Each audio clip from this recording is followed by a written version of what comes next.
ci turu Baay bi ak Doom ji ak Xel mu sell mi amiin. na barkeb Yeesu Krista suñu boroom ak cofeeluk Yàlla ak Xel mu sell mi ñu boole ànd ak yéen yépp. mbokk yi di seetaan Laudemus Dominum ci rajo Dunya Vision maa ngi leen di nuyu yéen yépp ci seen tur ak ci seen sant di leen gërëm ngir cofeel ngi ngeen soppe émission bi. Yàlla mi ñu sopp ñun ñépp dina ànd ak ñun lu tollook waxtu bi mu yelloo suñu cant yépp. lu jiitu tey ñu ngi ci dibéer ju jiitu ji ci jamono ji ñuy waajal xewum Pâques le carême. lu tollook ñeent fukki fan dinañu góorgóorlu ci ñaan dagaan ak gëstu di séddale ñi néew doole li ñu soxlawul dëgg-dëgg bañ koo denc. waaw ñu ngi ci yoonu xew mi sut xew yi yépp. mën nañu méngale suñu yoonu waaj ak yoon wi ñu yóbbu ci kaw aw tund. bëgg nañoo taseeg borom bi Yeesu bëgg nañu koo gis xam ko ak yëg. moom nit la woon ni ñun bokk na lépp ak ñun gannaaw bàkkaar. ndaxte ci l'évangile dimanche bi daan na fiirkat ba daan ko ñetti yoon. c'est-à-dire ci gis-gisu biibal bi daan na ko saa su nekk. nañu ko jéema roy.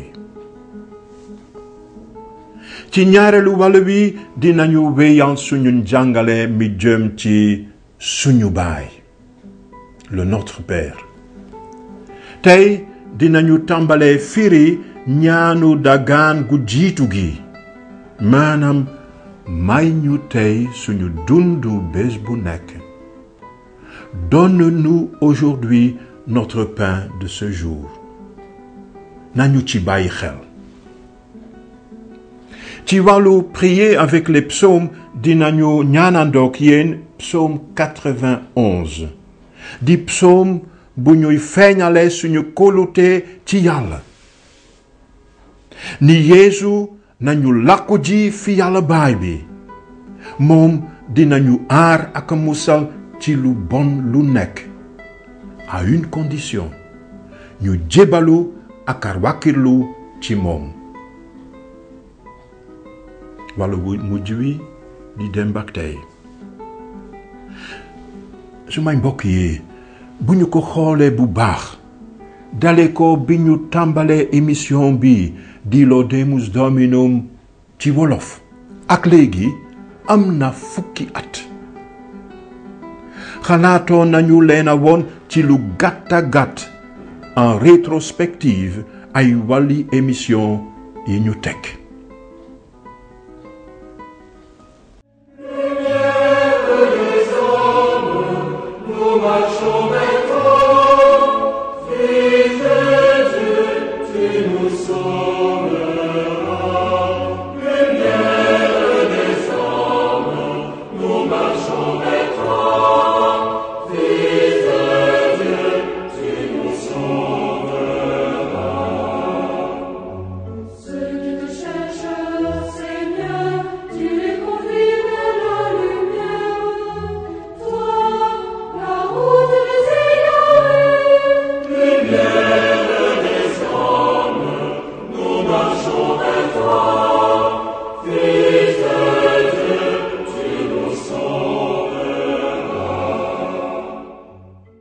lewan si li Yeesu Krista ba Luk mu sell mi bind.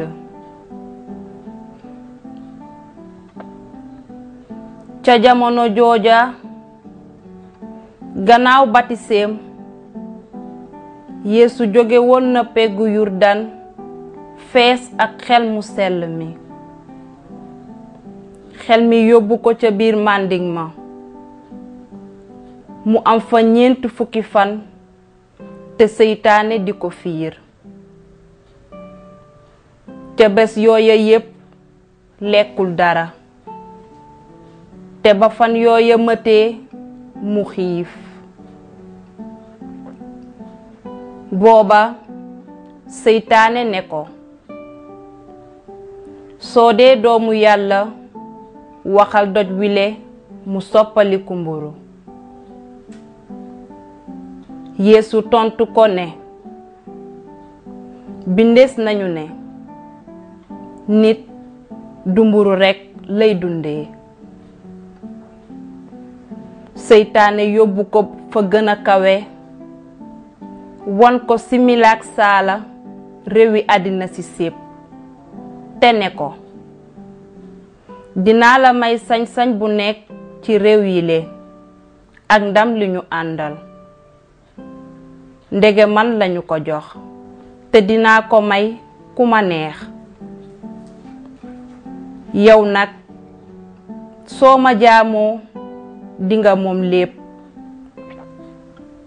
Yeesu tontu ko ne, bindees nañu ne dinga jaamu borom bi sa yàlla te moom rekk nga wara teral. gannaaw loolu seytaane yóbbu ko Yerusalem ca pujju kër yàlla ga te ne, soo dee doomu yàlla cëppeelul, ndege bindees nañu ne yàlla dina yebal ay malaakam ñu wattu la. mu teg ca ne, dinañu la léewu bañ sa tànk fakastalu ci benn xeer. Yeesu tontu ko ne, bul fiir borom bi sa yàlla. ba ko seytaane fiiree wet ju nekk, mu sori ko ba ca bés ba ñu dogal.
sumay mbokk yi, ni ngeen ko gisee ak a dégg ci wooyu Pater Noster wi ubbi wàll wi, ñu ngi jëlaat suñu njàngale mi jëm ci ñaanu borom bi di suñu baay.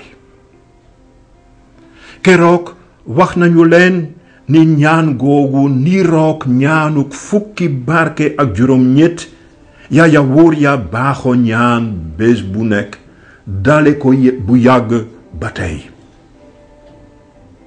Yeesu itam minoon na ko ñaan.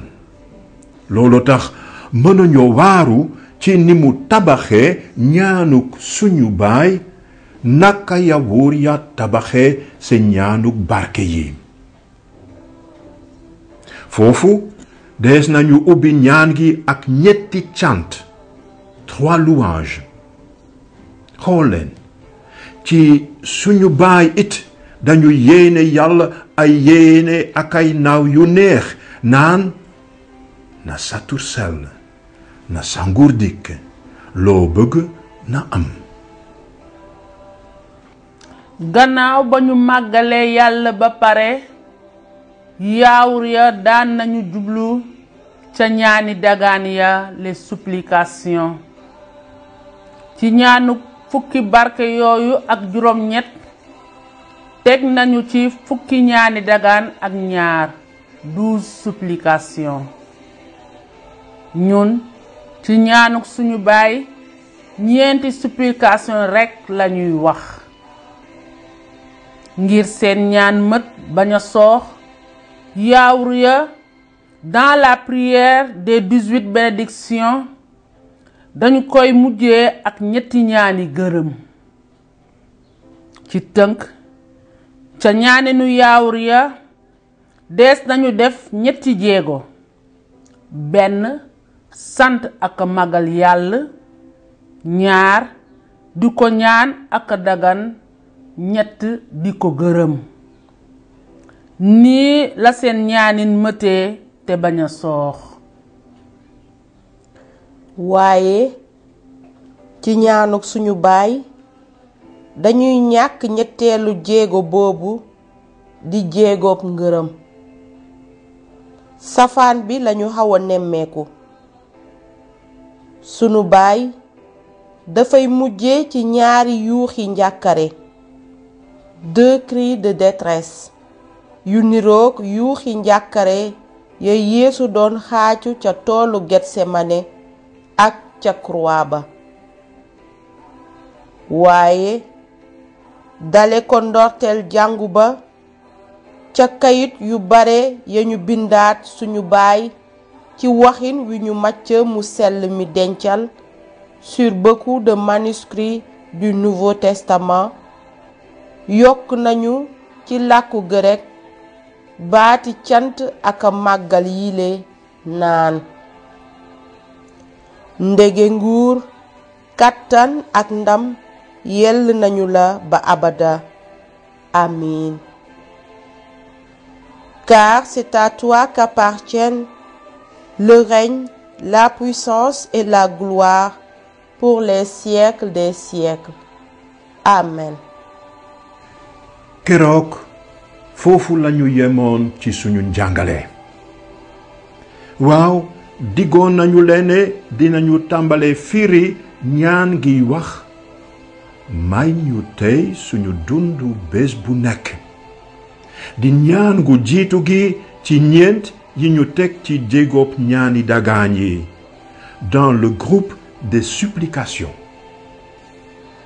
kon nañu ci bàyyi xel léegi di laaj lu jiitu naka lañuy waxe ñaan googu ci yeneen làkk yi. ci làkku latin wi ñu koy woyee ci ay mees yu xumba te mu doon it suñu woyu ubbite bi dans le générique de cet enseignement dañuy naan panem nostrum quotidianum da nobis hodie. suñu sotee toflinu baatu latin bi dinañu ko firi nii panem nostrum muy mburu suñu quotidianum quotidien mu bés bu nekk da nobis hodie may ñu tey. ci tubaab dans la version liturgique ni lees koy baaxoo wax donne-nous aujourd'hui notre pain de ce jour. ci wolof may ñu tey suñu dundu bés bu nekk. ñaari wax ni mujj yi lañu miin. may leen ñu won leen it ni ko Macë mu sell mi bindee ci làkku grec. waaye ngir ñu bañ a jafe dégg duñu ko lim ci grec.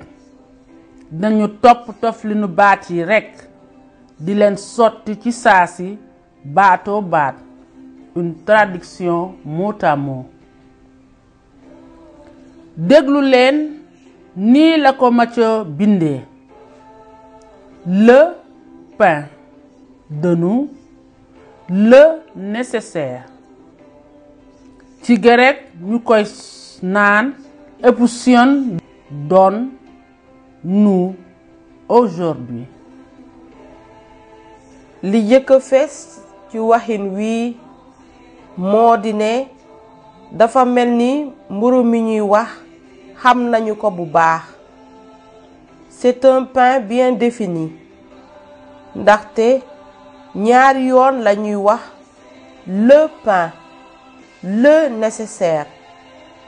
mënuñu ko jaawatleek meneen mburu daanaka mburu mi ñuy wax menn la fi. Ce pain est particulier, pas comme les autres. ak ñeenti waxin yii latin, tubaab, wolof ak grec lu mu mel ni yu yomb dañuy nëbb benn jafe-jafe ndaxte Macë mu sell mi ci làkk wi mu ko bindee di làkku grec teg na ci wetu baat bi tekki pain ab baat bu bees bu xaw a jafee nànd, un nouveau mot fabriqué, un néologisme non facile à comprendre. te su xawee jafee nànd dina xaw a jafee sotti itam. ban baat la ci làkku grec nee nañu épousion. Rappelons ce que nous avons lu tout à l'heure. Le pain de nous, l'épousion donne. léegi nag lu baat bu jafe boobu épousion di tekki. ci tubaab mën nañu ko sotti ak essentiel ou substantiel, vital, nécessaire pour vivre. ci wolof dinañu naan dund bi gën a am solo, essentiel, dund bi mënula ñàkk, nécessaire pour vivre. kon duñu waaru suñu gisee ne gannaaw waxiini suñu baay yi ñu miin ci tubaab, wolof ak latin mën nañu teg yeneen sottiin, d'autres traductions. lu jiitu nañu fàttalikuwaat waxin yu nu miin.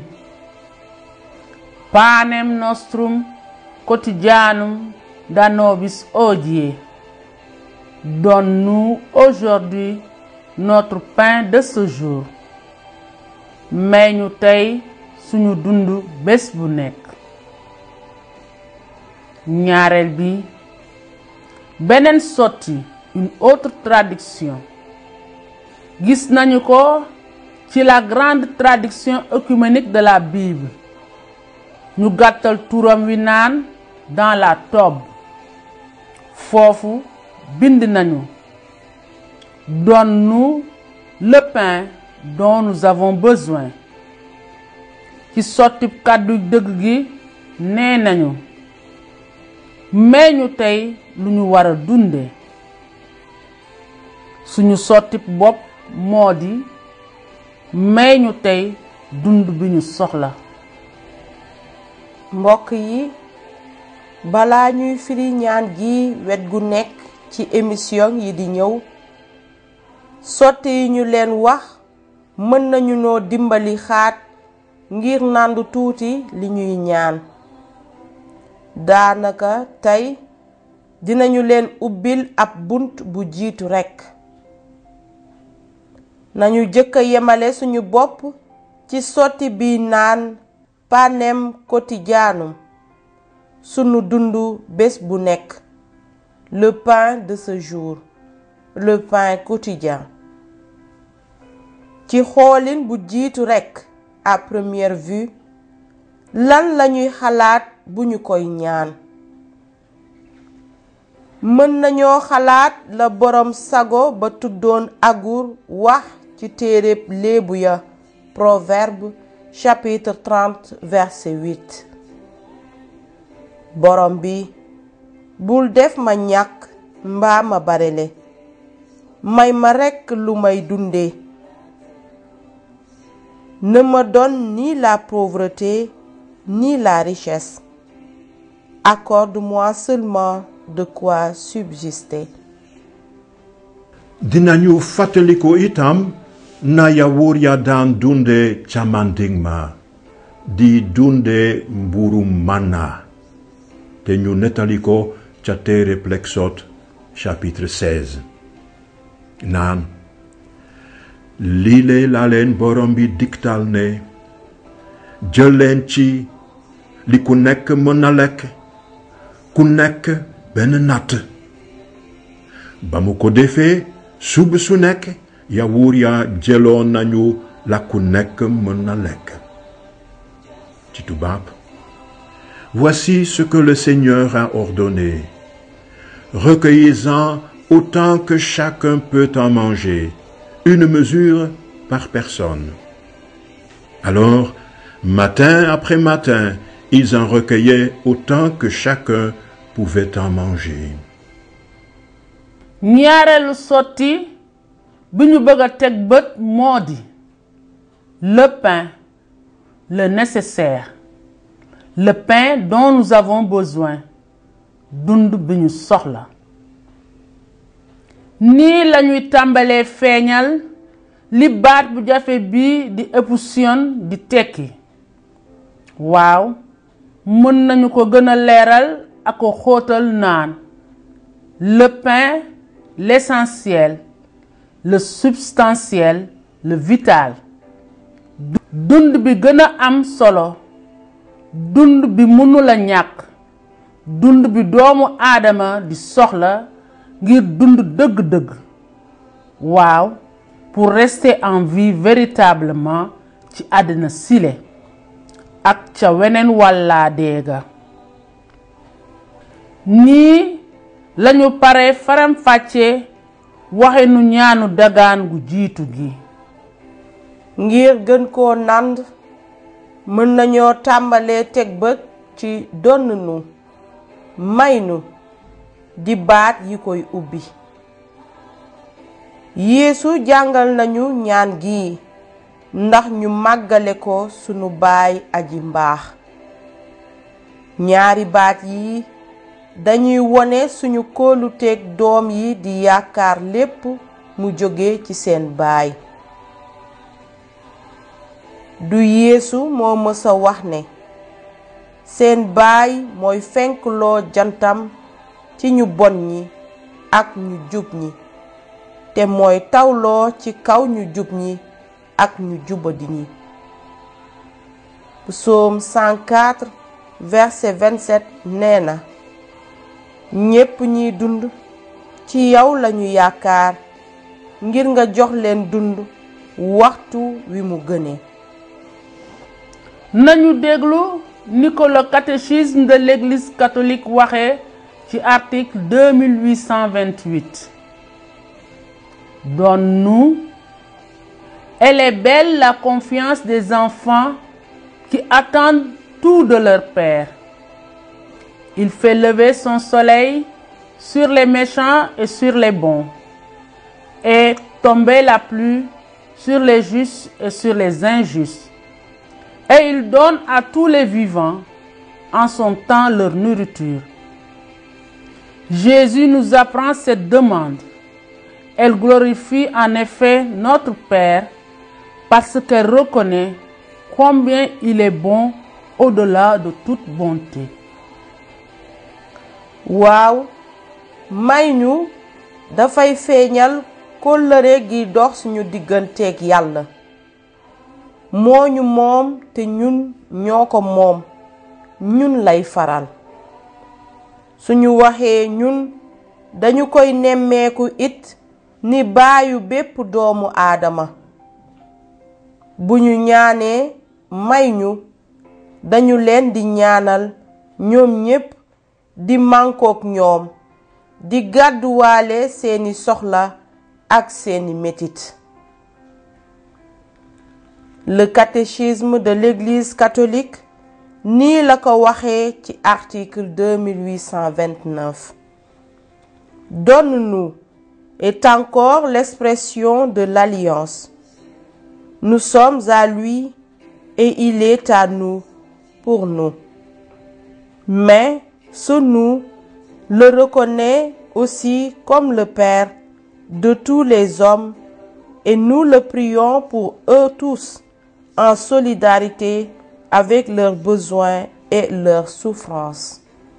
mbokk yi yoon wi di ñëw dinañu gas fu gën a xóot ci ñaanu dagaan gu jiitu gi ci jàmm.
suma làkkoo ci aji kawe ji te jekki ci takkandeeru borom bi damay naan borom bi suma làkkukaay sama tata suma yàlla ji ma wóolu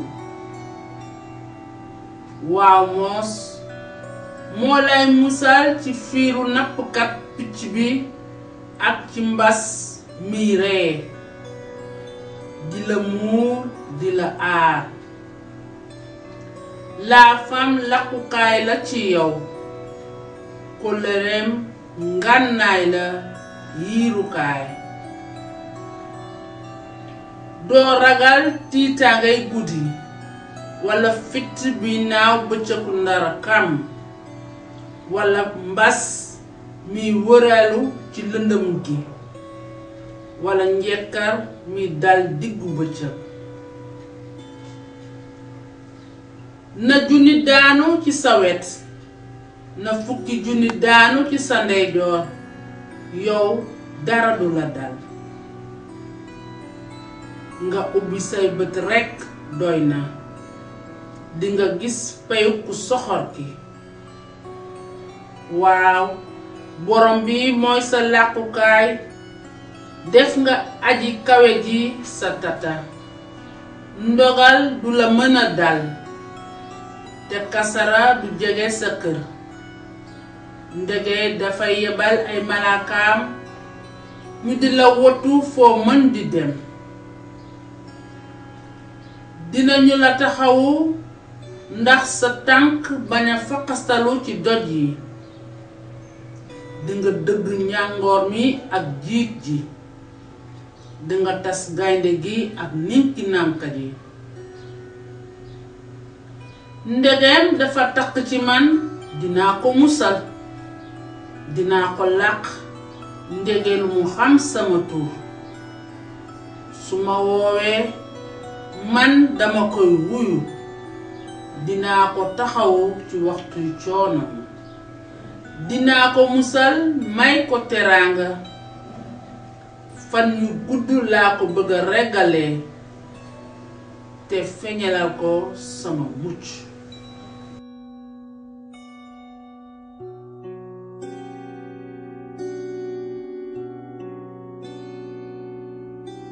Quand je me tiens sous l'abri du Très-Haut et repose à l'ombre du Puissant, je dis au Seigneur, mon refuge, mon rempart, mon Dieu dont je suis sûr. C'est lui qui te sauve des filets du chasseur et de la peste maléfique. Il te couvre et te protège. Tu trouves sous son aile un refuge. Sa fidélité est une armure, un bouclier. Tu ne craindras ni les terreurs de la nuit, ni la flèche qui vole au grand jour, ni la peste qui rôde dans le noir, ni le fléau qui frappe à midi. Qu'il en tombe 1000 à tes côtés, qu'il en tombe 10 000 à ta droite. Toi, tu restes hors d'atteinte. Il suffit que tu ouvres les yeux, tu verras le salaire du méchant. Oui, le Seigneur est ton refuge. Tu as fait du Très-Haut ta forteresse. Le malheur ne pourra te toucher, ni le danger approcher de ta demeure. Il donne mission à ses anges de te garder sur tous tes chemins. Ils te porteront sur leurs mains pour que ton pied ne heurte les pierres. Tu marcheras sur la vipère et le scorpion. Tu écraseras le lion et le dragon. Puisqu'il s'attache à moi, je le délivre. Je le défends, car il connaît mon nom. Il m'appelle et moi je lui réponds. Je suis avec lui dans son épreuve. Je veux le libérer, le glorifier. De longs jours, je veux le rassasier.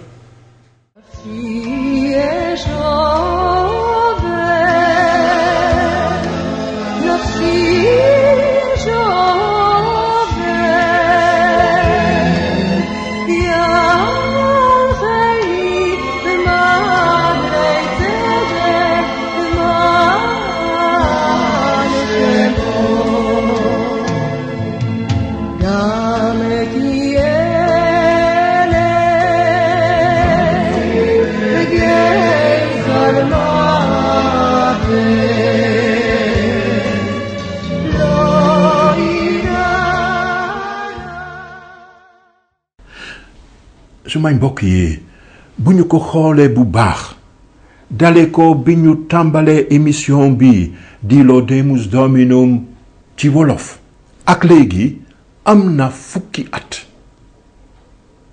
xalaatoo nañu leen a woon ci lu gàtta gàtt en rétrospective ay wàlli émission yi ñu teg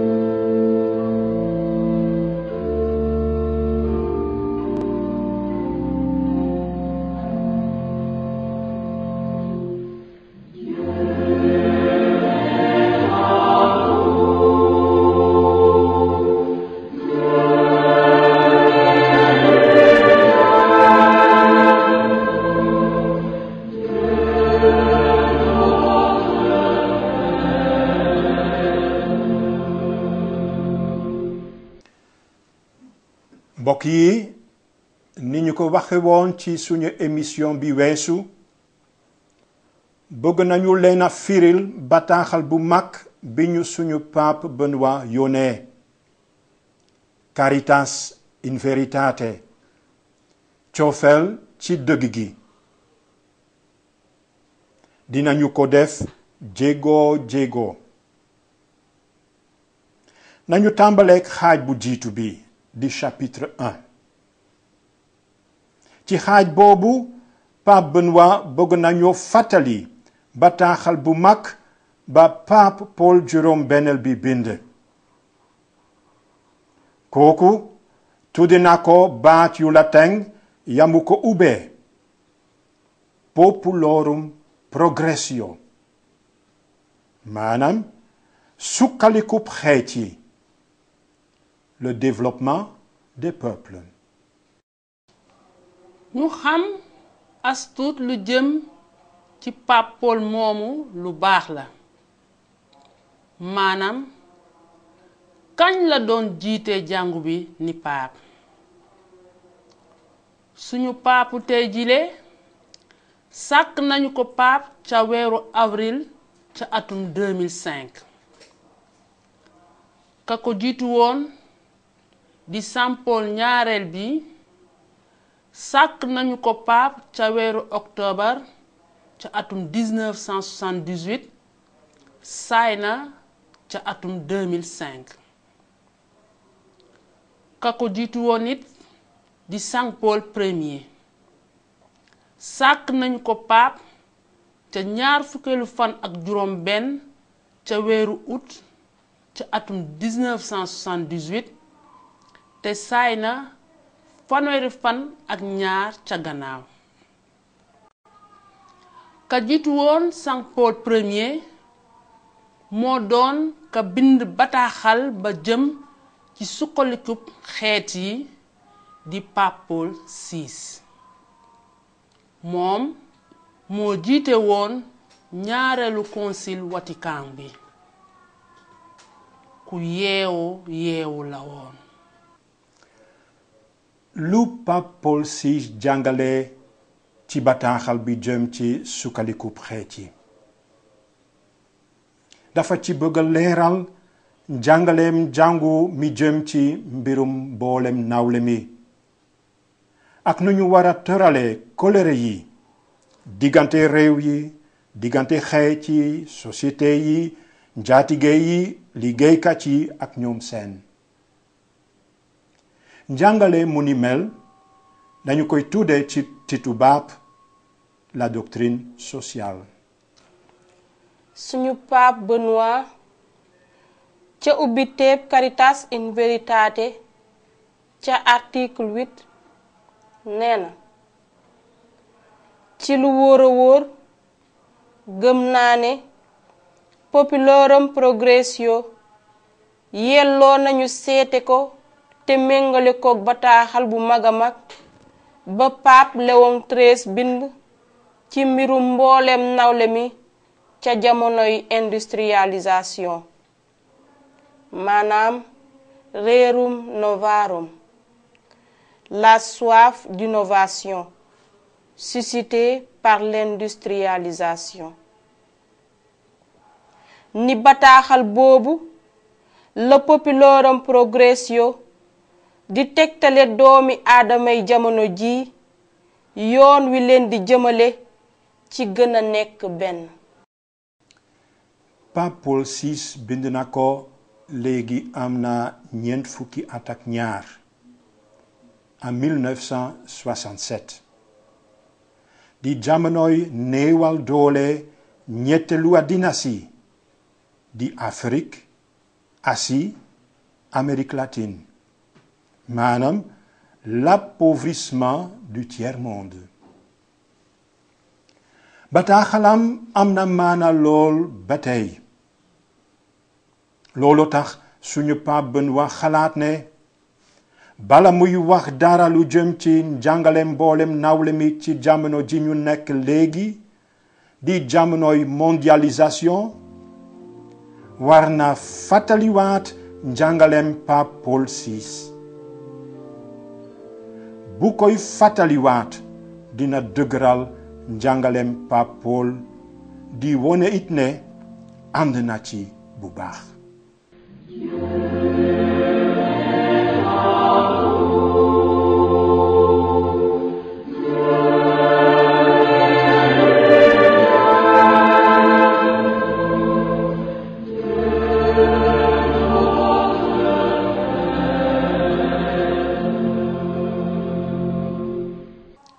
mbokk yi ci xaaj bu jiitu bii ñuy xool léegi am na fukki wàll ak benn 11 articles tey dinañu jéem a tënk juróom benni wàll di firi xalaat yi ci gën a am solo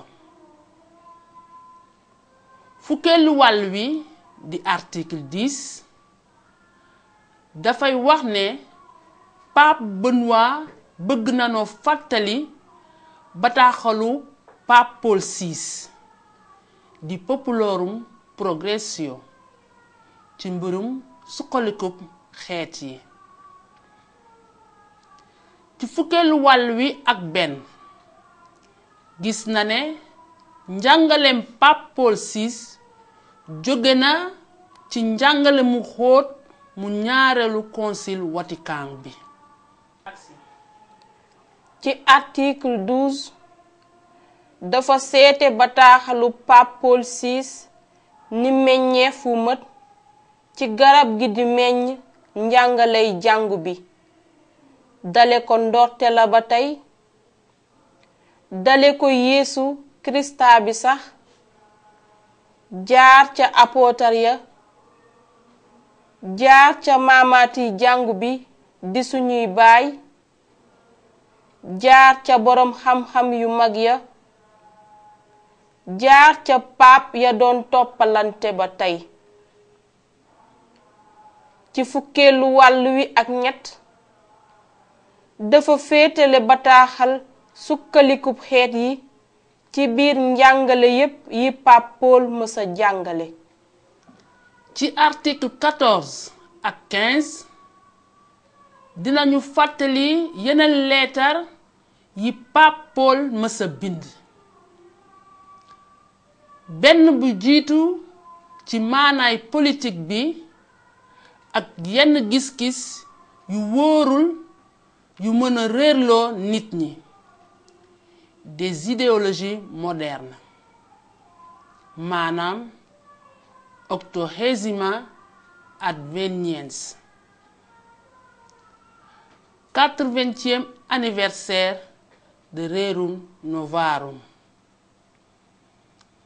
beneen ci mbirum diggante góor ak jigéen yi sëy di humane vitae maanaam dunduk nit ak beneenati ci mbirum l'évangile bi di yëgle bu neex bu ñu war a yéene di Evangelii Nuntiandi.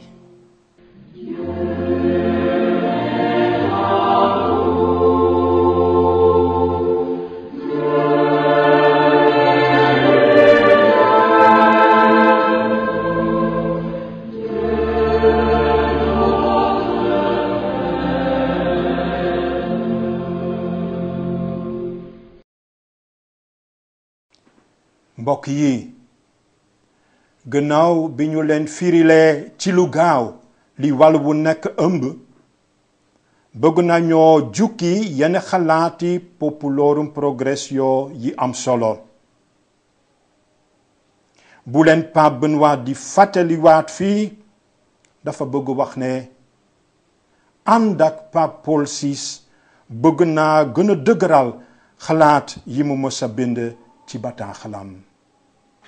ci article 11 Pape bi nee na ñaareelu concile bu Vatican bi gën naa xóotal li dëggu ngëm gi daan wax saa su nekk dale ko bu yàgg maanaam jàngu bi li muy surgawu yàlla moo tax mu di surgawu àddina si ni ko cofeel ak dëgg tërale. ci gis-gis boobu sax la Pape Paul VI sukkandiku ngir wax ñu ñaari xalaat yuy dëgg te xóot.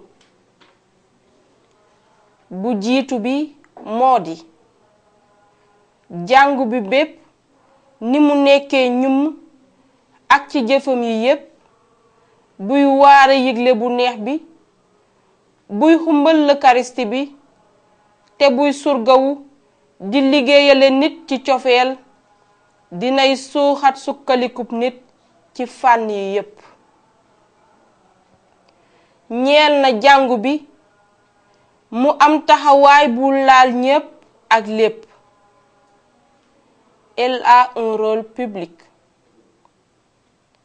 taxawaay boobu yemul ci lu muy dimbali di fajaka yar waaye mu ngi teg dooleem yi yépp ngir sukkali nit ki ak xaritoo bi dox ci diggantey doomi aadama ci sépp su fekkee ne mayees nañu jàngu bi sañ-sañ bu mët.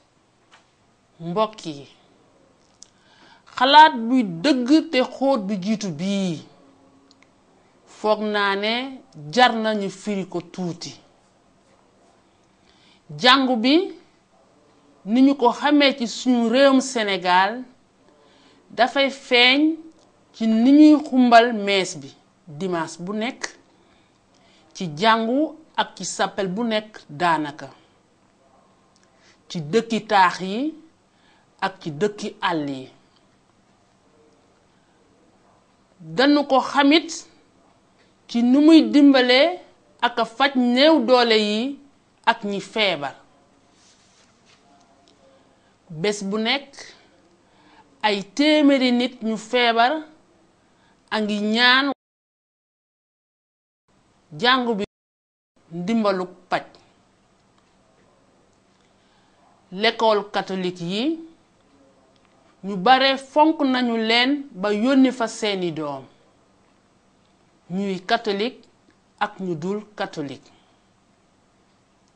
li pape Paul juróom-benneel bi bëgg a wax fii te suñu pape Benoît ànd ci moo di lile. ak sañ-sañu jàngu bi yemul ci ndimbal ak paju dispensaire ak l'hôpital yi ak ci njàngalem l'école yi rekk. ci gis-gisu pape bi jàngu bi mënul na yemale sañ-sañam taxawaayam ak teewaayam ci fànn yooyu. ci genn wet jàngu bi war na xam ne am na kàddu gu mu war a wax, am na jëf ju mu war a jëf ci kanamu àddina si sépp ak ci kanamu doomi aadama yi yépp.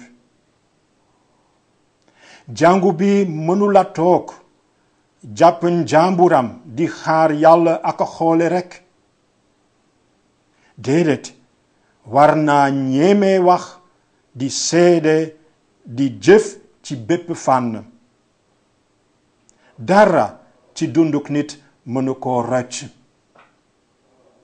noonu la yaatale nit di ko indil mucc gi, te kenn wala lenn mënu ko teree def. ci geneen wet warees nañoo nangul jàngu bi di ko may bunt bu yaatu ngir mu mën a wax ak a jëf. Pape Benoît faral na gis ne bunt boobu léeg-léeg yaatuwul noonu. waaw, am na ay réew te ci lim bare nañu fu ñu tere jàngu bi mu wax kàddu gi mu war a wax. am na fu ñu koy bunt xataal di ko sonal ak fitnaal sax. am na fu ñu may jàngu bi rekk muy dimbali néew doole yi ak ñu feebar ñi, waaye mënula wax dëgg gi mu bëgg a seede ci kanamu ñépp. ci article 11 Pape Benoît XVI dafay fàttali ñaareelu xalaat buy dëgg te xóot bi Pape Paul VI wax ci bataaxalam sukkalikub xeet yi naan. sukkaliku buy dëggu te wóor dafa ànd jëm ci nit ni mu nekkee ñum ak ci fànnam yi yépp. su fekkee ne boolewuñu ci dund gudul jeex ga, sukkalikub nit dafa yem ci àddina sii te bés dina ñàkk cawarte. suñu ko tëjee ci biir jamono ji, sukkaliku bi dina tàbbal nit ci yokk am rekk.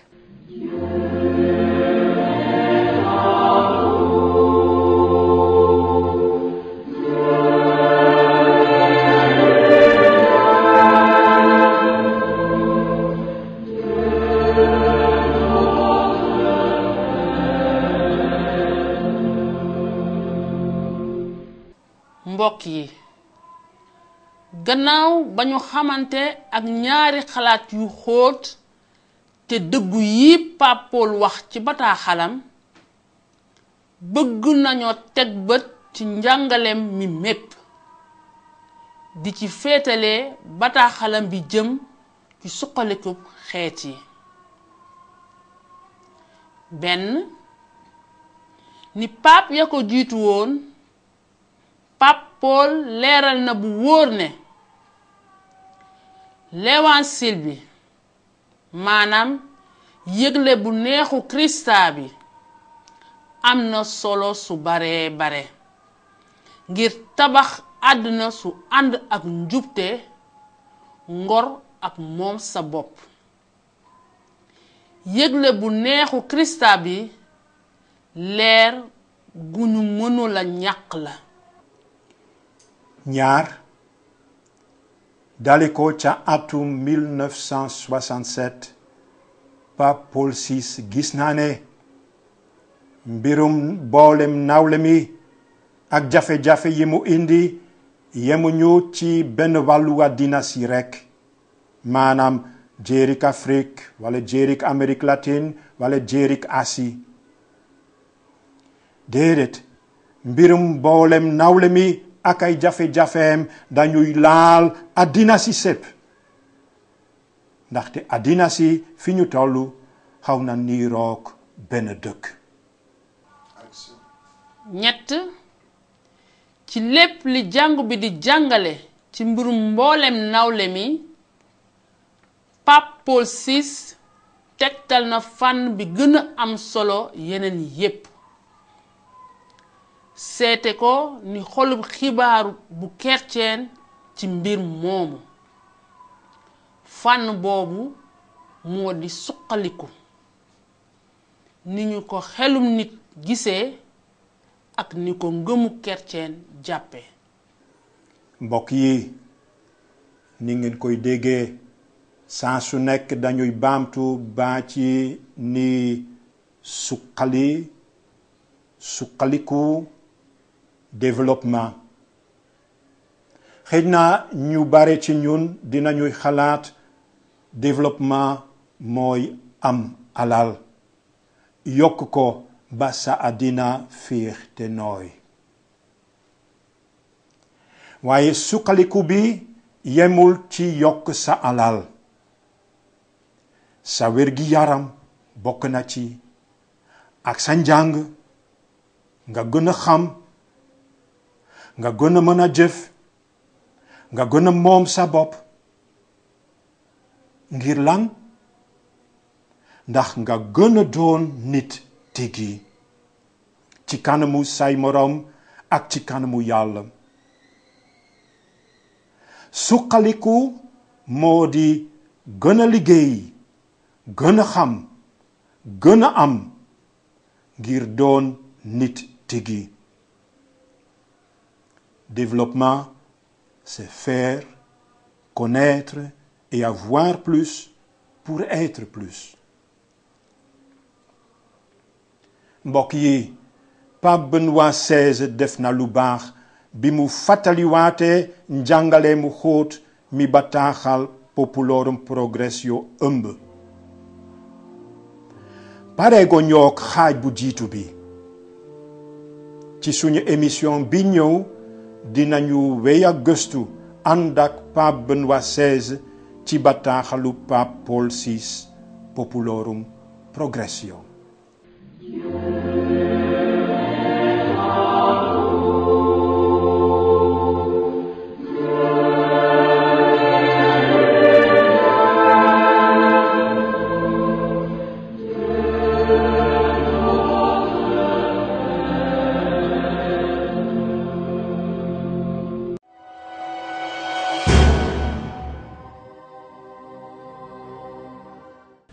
mbokk yi ñuy seetaan ci jamono ji ñu tàmbali di jamonoy waajal suñu xew mu mag di xewum Pâques nañu ubbil Yàlla suñu xol di wàkkirlu ci moom niki ci psaumu dimanche bi psaume 91 naan suma laqoo ci aji kawe ji te jekki ci takkandeeru borom kattan bi dama naan borom bi suma làkkukaay suma tata suma yàlla ji ma wóolu. mbokk yi ci kanamam nañu fàttaliku ñi néew doole ñi feebar ñi seen xol jeex du ci wax ak xalaat rekk waaye itam ci jëf.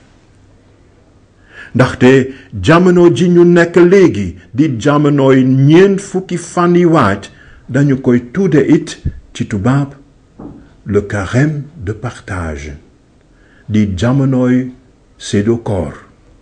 mbokk yi ci yoon wi ñu yóbbu fa xewum Pâques maa ngi leen di yéene yéen yépp leer gi bawoo fa Yàlla ci jàmm.